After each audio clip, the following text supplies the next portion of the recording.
menghadapi pesta demokrasi, yaitu di pemilihan kepala daerah ataupun pemilihan legislatif, netralitas media ini itu kemudian bukan cuma sekedar etika, namun kemudian menjadi fondasi legitimasi pers sebagai pilar demokrasi.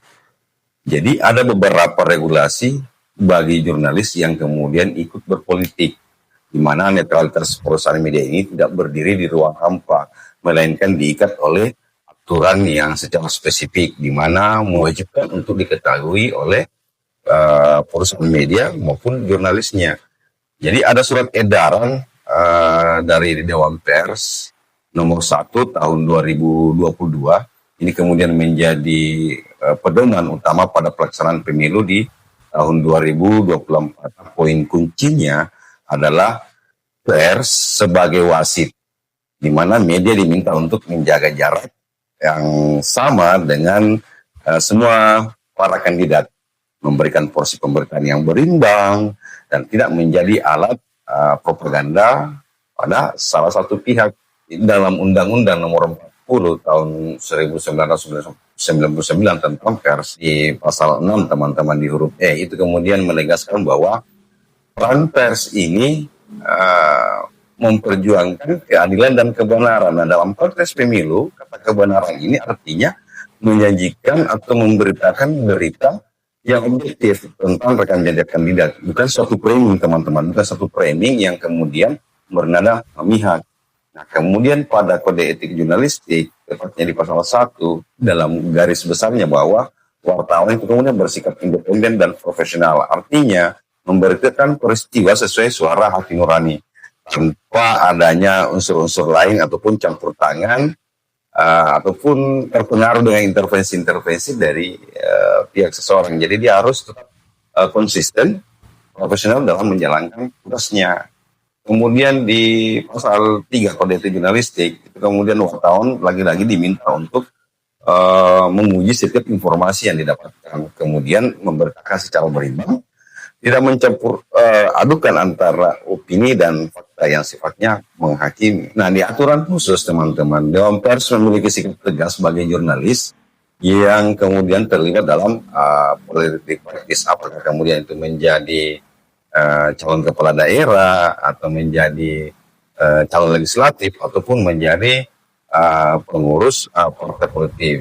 Nah, di sini diwajibkan bagi jurnalis atau wartawan ini sekiranya dia nonaktif dari semua aktivitas jurnalisnya, ataupun kemudian mundur atau cuti dari organisasi di mana dia bernaung di organisasi persnya. Dan begitu pun juga di perusahaan media tempat dia bekerja. Jadi dia harus mundur ataupun cuti teman-teman, karena independensi wartawan dianggap gugur saat kemudian dia memihak. Tidak mungkin seorang menjadi seorang pemain kemudian menjadi seorang wasit dalam waktu yang bersamaan. Jika tetap meliput ataupun membuat suatu karya-karya jurnalistik, ini kemudian cacat etika teman-teman, karena dapat dipastikan bahwa ini sangat kepentingan yang subjektif. Nah, kemudian teman-teman, jika perusahaan media ini kemudian tetap mempekerjakan wartawan yang aktif sebagai tim sukses, kemudian calon kepala daerah misalnya, ataupun calon legislatif yang kemudian tanpa status nonaktif, media tersebut itu sangat rentan kemudian dilaporkan ke Dewan Pers dan bisa dipersalahkan karena melanggar kode etik, di mana disebutkan garis besarnya bahwa wartawan bersikap independen, profesional dan menghasilkan karya-karya jurnalistiknya atau menghasilkan pemberitaan yang akurat, berimbang dan tidak beretikat buruk ataupun memihak. Nah, di sini teman-teman ada dinamika yang muncul di setiap pesta demokrasi. Tidak bisa dihindari teman-teman bahwa perusahaan pers itu adalah perusahaan bisnis.